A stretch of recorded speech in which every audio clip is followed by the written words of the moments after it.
Welcome back to my channel. ಎಲ್ಲರೂ ಹೇಗಿದ್ದೀರಾ? I hope ಎಲ್ಲರೂ ಚೆನ್ನಾಗಿದ್ದೀರಾ. ನಾನು ಕೂಡ ತುಂಬಾ ಚೆನ್ನಾಗಿದ್ದೀನಿ.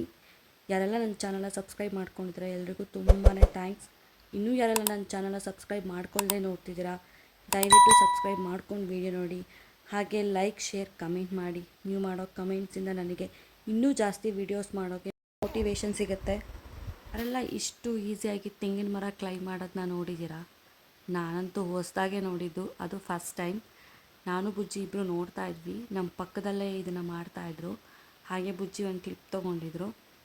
ಎಷ್ಟು ಈಸಿ ವೇನಲ್ಲಿ ಮಾಡ್ತಿದ್ದಾರಲ್ವ, ನನಗಂತೂ ನೋಡಿ ತುಂಬ ಖುಷಿ ಆಯಿತು. ವಿಡಿಯೋ ಬಂದು ಆಲ್ರೆಡಿ ನೀವು ತಮ್ಮಲೇ ನೋಡಿರ್ತೀರ, ಪಾಪು ವ್ಯಾಕ್ಸಿನೇಷನ್ ಡೇ. ಸೊ ಬೆಳಿಗ್ಗೆನೇ ನಾನು ಪಲಾವ್ ಮಾಡಿದ್ದೆ ಟಿಫನ್. 11 o'clockಗೆಲ್ಲ ಇಂಜೆಕ್ಷನ್ಗೆ ಹೋಗಬೇಕಿತ್ತು, ಹಾಗಾಗಿ ಬೇಗನೆ ಎದ್ದಿದ್ವಿ. ಸೊ ಪಾಪು ಕೂಡ ಸ್ನಾನ ಎಲ್ಲ ಆಗಿತ್ತು. ಇಲ್ಲಿ ಬುಜ್ಜಿ ಪಾಪುನ ರೆಡಿ ಮಾಡ್ತಾಯಿದ್ರು. ಅವಳಿಗೆ ಗೊತ್ತಿಲ್ಲ ಇಂಜೆಕ್ಷನ್ ಅಂತ, ಸೊ ಬೇಗ ರೆಡಿ ಮಾಡಿ ಅರ್ಜೆಂಟಲ್ಲೇ ಹೋದ್ವಿ. ಇದು ಆನ್ ದ ವೇ ಹೋಗ್ತಾ ಇದ್ವಿ. ಆಗ ಪಾಪು ಬೈಕ್ ಮೇಲೆ ಮಲಗಿದ್ಲು. ಸೊ ಭಯ ಪಡಬೇಡಿ, ನಾನು ಸೇಫಾಗೆ ವಿಡಿಯೋ ತೊಗೊಂಡಿದ್ದೀನಿ. ಕಮೆಂಟ್ ಮಾಡ್ತೀರಾ ಹಾಗೆಲ್ಲ ವಿಡಿಯೋ ತೊಗೋಬೇಡಿ ಅಂತ. ಥ್ಯಾಂಕ್ ಯು ನಿಮ್ಮ ಕನ್ಸರ್ನ್. ಪಾಪು ಇಂಜೆಕ್ಷನ್ ಬಂದು ನಾವು 3.5 ಮಂತದ್ದು ಇಂಜೆಕ್ಷನ್ ಹಾಕಿಸ್ತಾ ಇರೋದು. ಇದುವರೆಗೂ ನಮ್ಮ ಪಾಪುಗೆ ನಾವು ಗೌರ್ಮೆಂಟ್ ಹಾಸ್ಪಿಟಲಲ್ಲಿ ಇಂಜೆಕ್ಷನ್ ಹಾಕ್ಸಿರೋದು. ಸೊ ಅವತ್ತು ಹಾಸ್ಪಿಟಲಲ್ಲಿ ಇಂಜೆಕ್ಷನ್ ಇರಲಿಲ್ಲ, ಅಲ್ಲೇ ಅಂಗನವಾಡಿ ಎಲ್ಲ ಇರುತ್ತಲ್ಲ ಚಿಕ್ಕ ಮಕ್ಕಳದು, ಅಲ್ಲಿ ಇಂಜೆಕ್ಷನ್ ಇತ್ತು. ತುಂಬಾ ಕ್ರೌಡ್ ಇತ್ತು, ಹಾಗಾಗಿ ನಾನು ಒಳಗಿದ್ದೆ. ಬುಜ್ಜಿ ಹೊರಗಡೆ ಒಂದು ಚಿಕ್ಕ ಪಾಪು ಜೊತೆ ಮಾತಾಡ್ತಾಯಿದ್ರು. ಅಷ್ಟು ಸೀರಿಯಸ್ ಆಗಿ ಅವ್ರು ಏನು ಮಾತಾಡ್ತಾಯಿದ್ರು ನನಗೆ ಗೊತ್ತಿಲ್ಲ. ಜಸ್ಟ್ ನಾನು ಒಳಗಡೆಯಿಂದ ಒಂದು ಕ್ಲಿಪ್ ತೊಗೊಂಡೆ ಅವ್ರದ್ದು. ಇನ್ನು ತುಂಬ ಕ್ರೌಡ್ ಇದ್ದಿದ್ದರಿಂದ ನಾವು ವೆಯ್ಟ್ ಮಾಡ್ತಾಯಿದ್ವಿ. ಇಲ್ಲಿ ಬುಜ್ಜಿ ಪಾಪುನ ಎತ್ಕೊಂಡು ಇಂಜೆಕ್ಷನ್ ಹಾಕಿಸ್ತಾ ಇದ್ದಾರೆ. ಇಷ್ಟು ದಿನದವರೆಗೂ ನಾನು ಯಾವತ್ತೂ ಪಾಪುನ ಇಟ್ಕೊಂಡು ಇಂಜೆಕ್ಷನ್ ಹಾಕಿಸಿಲ್ಲ. ನನಗಂತೂ ತುಂಬ ಭಯ, ನನಗೆ ನೋಡೋಕ್ಕೂ ಭಯ ಆಗುತ್ತೆ. ಅವಳು ಜೋರು ಅಳ್ತಾಳೆ. ಸೊ ಅದನ್ನು ನನಗೆ ಬೇರ್ ಮಾಡೋಕ್ಕಾಗಲ್ಲ. ಹಾಗಾಗಿ ಎವ್ರಿ ಟೈಮ್ ಅವರೇ ಇಂಜೆಕ್ಷನ್ ಹಾಕ್ಸೋದು. ಈ ಟೈಮ್ ಅಂತೂ 3 ಇಂಜೆಕ್ಷನ್ಸ್ ಇತ್ತು. ಸೊ ನನಗಂತೂ ತುಂಬಾ ಭಯ ಆಗ್ತಿತ್ತು. ಅವಳಿಗೆ ಇಂಜೆಕ್ಷನ್ ಕೊಟ್ಟರೆ ನನಗೆ ನೋವಾಗ್ತಿದ್ದೀನೋ ಅನ್ನೋಷ್ಟು ಪೇಯ್ನ್ ಆಗ್ತಿತ್ತು. ಅಮ್ಮ ಅಂದ್ರೇ ಆಗಲ್ವಾ. ಬುಜ್ಜಿ ಕೂಡ ಹಾಗೇ, ಅವರು ಕೂಡ ಬೇಜಾರು ಮಾಡ್ಕೊತಾರೆ. ಬಟ್ ವಿಧಿಲ್ಲ, ಹಾಕ್ಸ್ಲೇಬೇಕಲ್ವ, ಹಾಗಾಗಿ ನಾವು ಹಾಕ್ಸಿದ್ವಿ. ಪ್ಲೀಸ್ ಯಾರೆಲ್ಲ ಇಂಜೆಕ್ಷನ್ ಹಾಕ್ಸ್ತೀರ ಪಾಪುಗೆ, ಗೌರ್ಮೆಂಟ್ ಹಾಸ್ಪಿಟಲಲ್ಲಿ ಹಾಕ್ಸ್ಕೊಳ್ಳಿ. ತುಂಬ ಚೆನ್ನಾಗಿ ಟ್ರೀಟ್ ಮಾಡ್ತಾರೆ, ತುಂಬ ಚೆನ್ನಾಗಿ ಎಕ್ಸ್ಪ್ಲೈನ್ ಮಾಡ್ತಾರೆ ಇಂಜೆಕ್ಷನ್ ಬಗ್ಗೆ. ಆ್ಯಂಡ್ ಅಷ್ಟೇ ಪ್ರೀತಿಯಿಂದ ಮಕ್ಕಳನ್ನ ಮಾತಾಡಿಸ್ತಾ ಇಂಜೆಕ್ಷನ್ ಹಾಕ್ತಾರೆ. ಆ್ಯಂಡ್ ಒಂದು ಇಂಜೆಕ್ಷನ್ ಆದಮೇಲೆ ಸ್ವಲ್ಪ ಹೊತ್ತು ಗ್ಯಾಪ್ ಕೊಡ್ತಾರೆ. ಒಟ್ಟಿಗೆ 3 ಇಂಜೆಕ್ಷನ್ಸ್ನ ಅವರು ಇಂಜೆಕ್ಟ್ ಮಾಡಲ್ಲ. ಸೊ ಪ್ಲೀಸ್ ಗೌರ್ಮೆಂಟ್ ಫೆಸಿಲಿಟೀಸ್ ಏನಿದೆ ದಯವಿಟ್ಟು ಯೂಸ್ ಮಾಡ್ಕೊಳ್ಳಿ. ಅನ್ನೆಸೆಸರಿ ಪ್ರೈವೇಟಿಗೆ ಹೋಗಿ ಅಮೌಂಟೆಲ್ಲ ವೇಸ್ಟ್ ಮಾಡ್ಕೋಬೇಡಿ.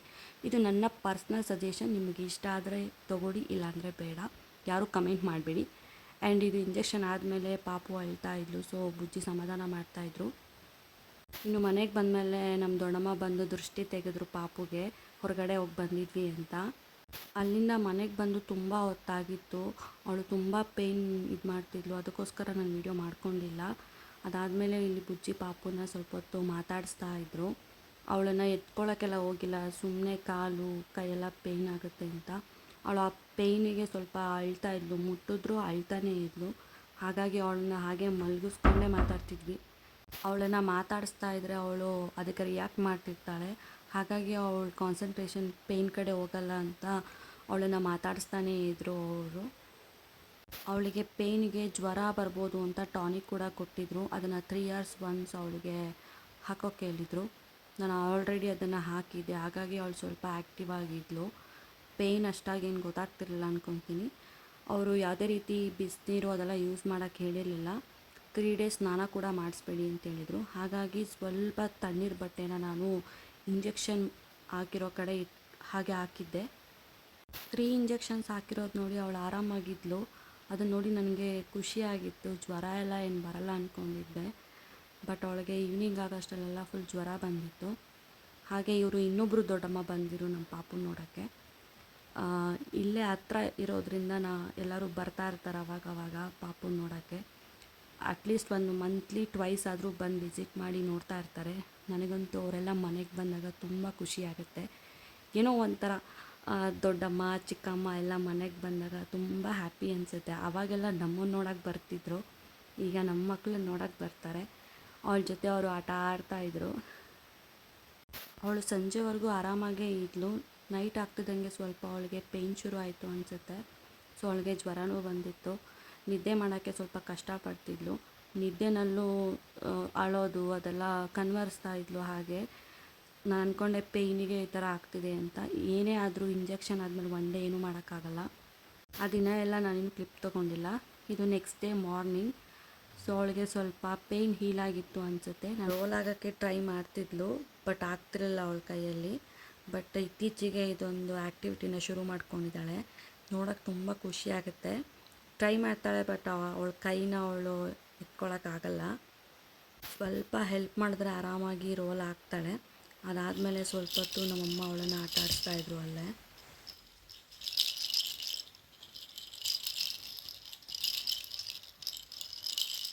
ಅವಳಿಗೆ ಮತ್ತೆ ಜ್ವರ ಬಂದಿತ್ತು, ಹಾಗಾಗಿ ನಾನು ಯಾವುದೇ ವಿಡಿಯೋ ಕ್ಯಾಪ್ಚರ್ ಮಾಡ್ಕೊಳ್ಳೋಕ್ಕಾಗಿಲ್ಲ. ಇದಾಗಿತ್ತು vaccination day. Thank you for watching. Bye.